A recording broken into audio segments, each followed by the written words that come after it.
Salut à tous les amis, j'espère que vous allez bien. Aujourd'hui on se retrouve pour une nouvelle vidéo sur un nouveau concept. On va appeler ça les actualités de la semaine, les 5 infos les plus importantes au cours de la semaine passée dans le MMA. Donc ce sera des séries assez, j'espère, assez régulières. Donc j'aimerais en faire une fois par semaine, retraçant les 5 événements majeurs de la semaine. Sachant qu'aujourd'hui on est dans une fake week où j'ai déjà tout abordé les sujets entre John Jones et Miocic. J'ai décidé de parler de choses un peu plus légères. Donc comme vous avez pu voir, on va parler aujourd'hui de la déclaration de John Jones concernant Pereira et un possible titre de BMF contre lui. On parlera de mon avis sur les shorts de l'UFC 309, mais également les shorts au sein de l'UFC. Donc il y a eu plein de nouveaux shorts qui sont arrivés ces derniers temps et on pourrait faire un petit point dessus pour en discuter. Le prochain gros combat que organisera le PFL qui va être annoncé parce qu'il y a eu la conférence, enfin la convention pour le PFL à Abu Dhabi et les deux se sont rencontrés, à savoir Paul Hughes et Usman Nurmagomedov pour le titre lightweight. Donc on va en parler parce que ça va être très intéressant d'un point de vue histoire du MMA. Ensuite on abordera la vidéo qui m'a fait beaucoup de peine de l'état de santé de Benoît Saint-Denis quand il a fait du vélo cette semaine. La vidéo elle a été prise, je pense que vous l'avez tous vue et elle est assez inquiétante. On va en parler et enfin on terminera sur le call-out de Manon Fiorot contre Valentina Shevchenko et comment elle fait en sorte de pouvoir de pouvoir obtenir un premier title shot à l'UFC. C'est parti. Donc tout d'abord cette semaine c'était forcément la Fight Week de John Jones. Il a fait donc sa tournée avec les journalistes, les youtubeurs, etc. Et il a révélé au cours de cette semaine qu'il ne comptait pas affronter le champion intérimaire de la catégorie, à savoir Thomas Pinal, pour unifier les ceintures. Enfin, la base normalement quand on est un combattant de MMA, mais pas visiblement quand on est John Jones. Pour lui, il serait prêt à abandonner la ceinture la plus prestigieuse de l'UFC, c'est la catégorie reine, pour affronter Alex Pereira en vue de remporter une troisième ceinture, à savoir celle des Baddest Motherfuckers, donc le titre BMF.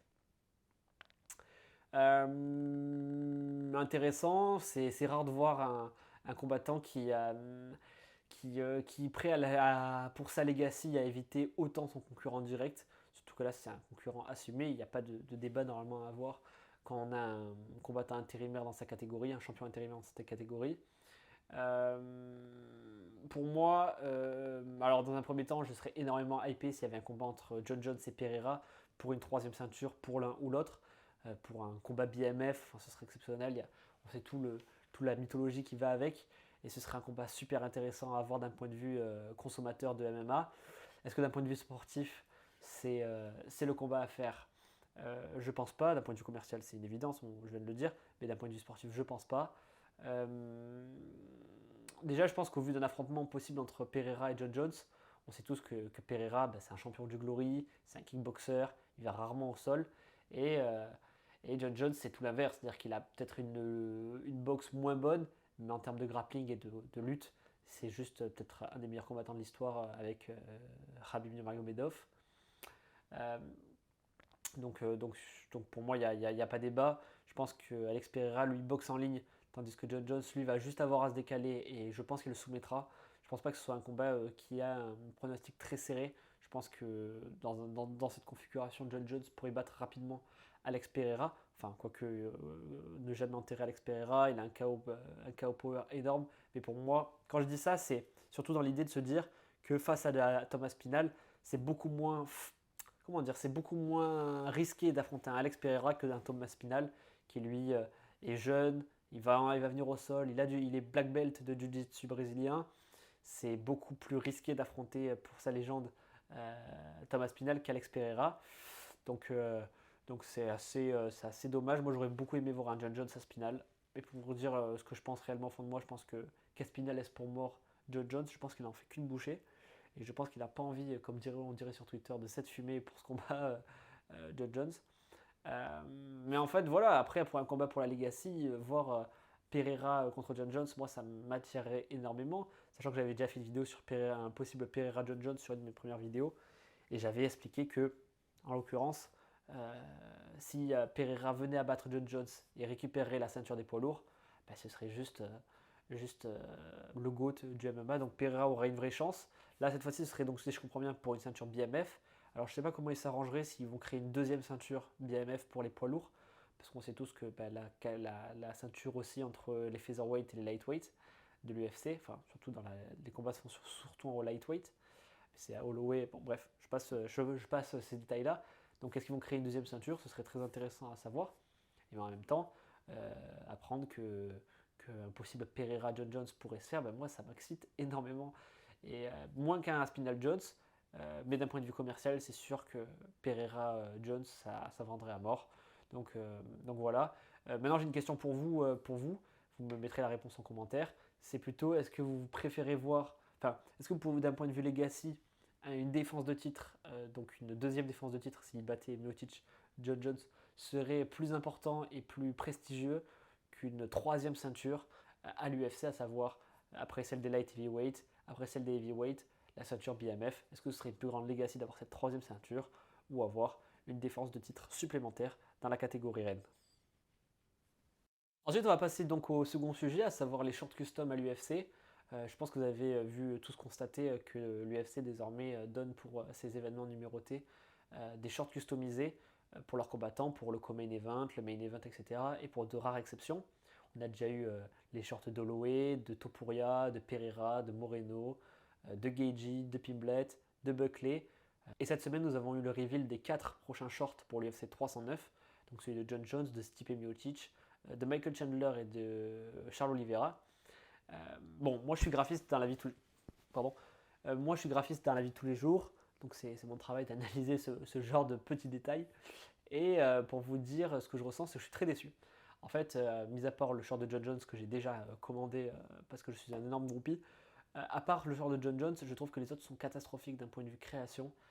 Pour moi, celui de Poirier, celui de Poirier, de Holloway, de Topuria et de Pereira était vraiment travaillé. Il y avait une vraie, même celui de Moreno qui était très joli.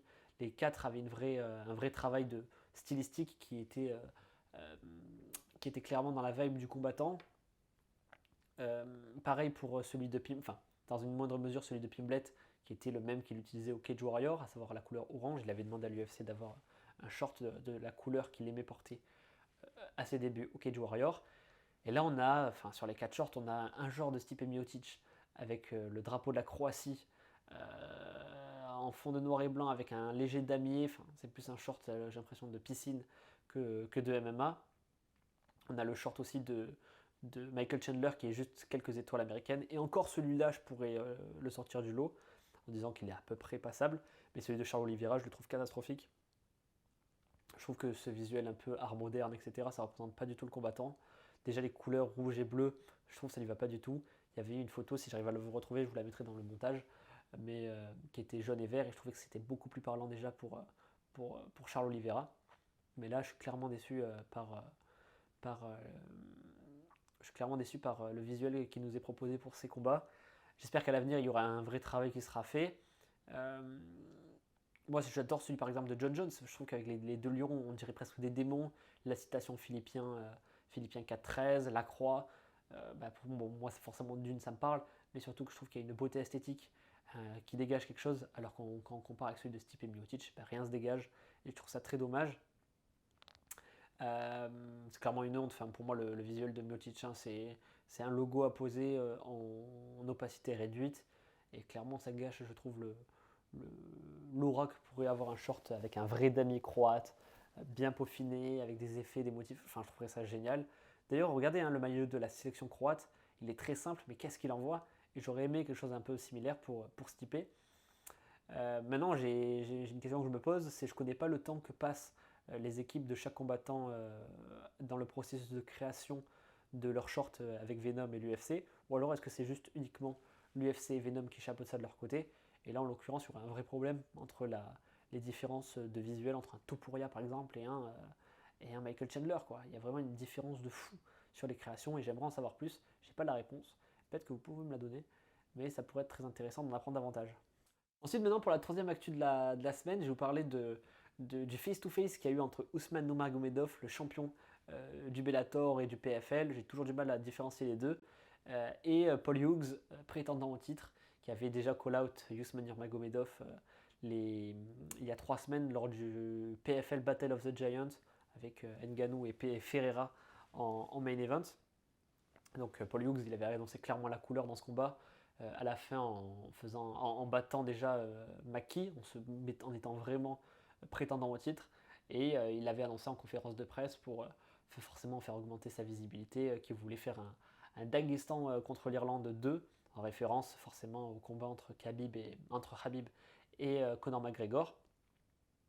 D'ailleurs, Paul avait demandé dans cette conférence de presse que McGregor soit dans son camp, dans son coin lors du combat, sachant que à l'opposé, Khabib serait dans le camp dans le coin de je vais y arriver, de Usman Nurmagomedov.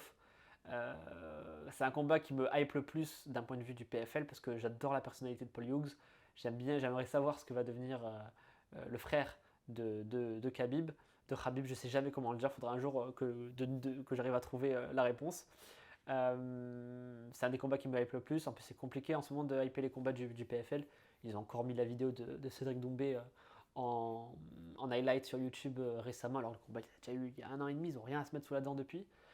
Je pense que ce combat, il n'aura pas lieu avant 2025. Ça, c'est une évidence. Je pense qu'on va parler de février ou de mars.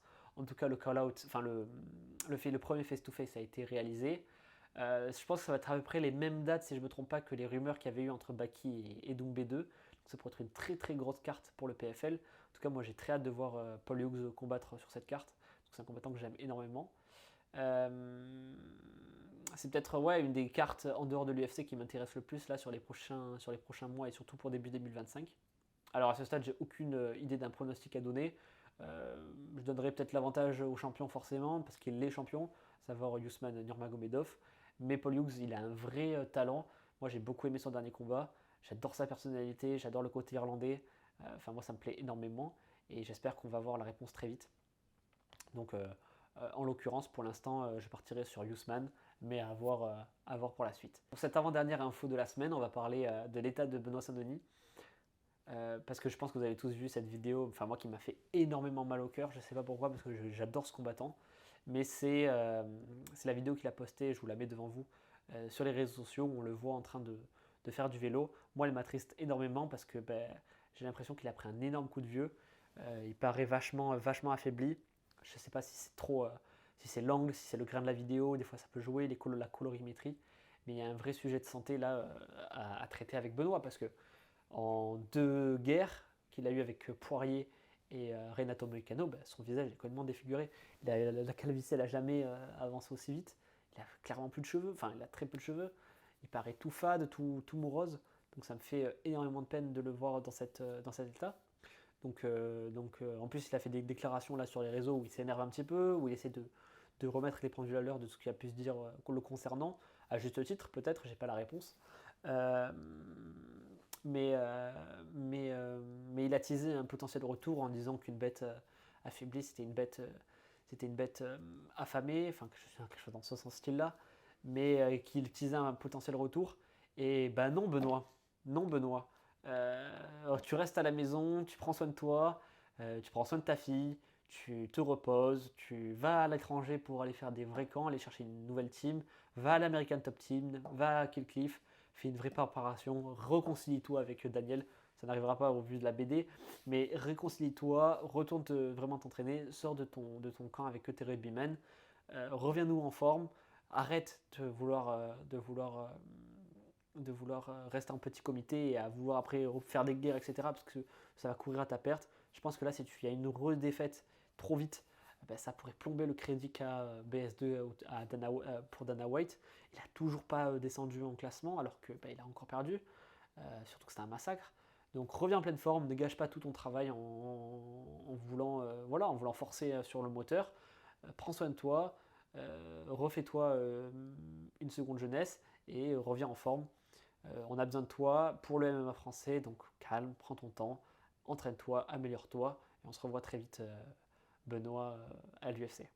Et enfin, la dernière info de la semaine, c'est forcément l'opposition entre Manon Fiorot et Valentina Shevchenko. Sur les réseaux sociaux, ça s'est un peu clashé là, dernièrement.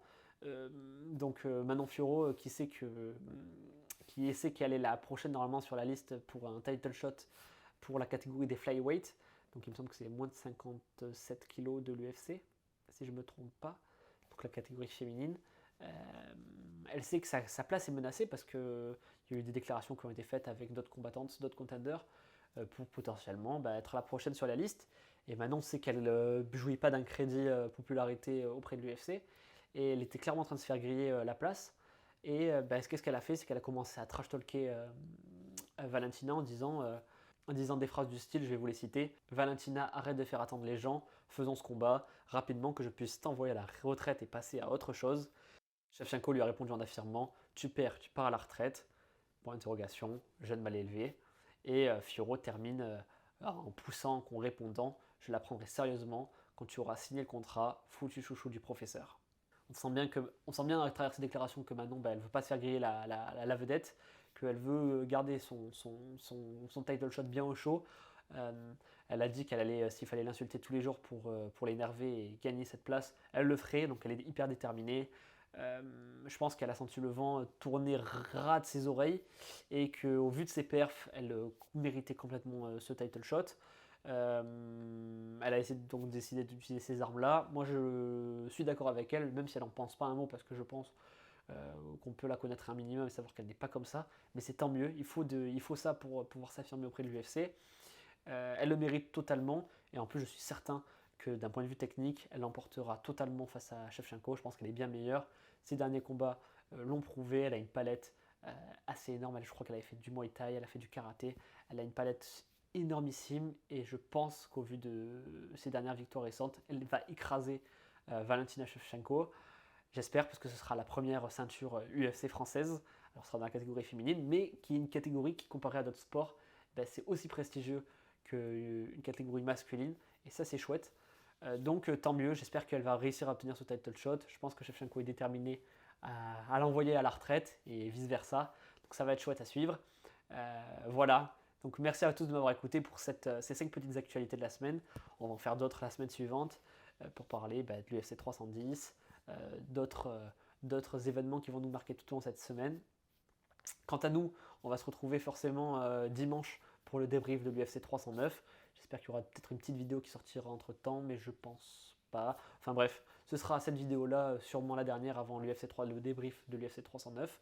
Merci à tous de m'avoir écouté. Je vous laisse mettre un petit cœur en bas de la vidéo, vous abonner à mon Twitter, à ma chaîne YouTube. On se revoit très vite. Merci à tous de m'avoir écouté et à la prochaine.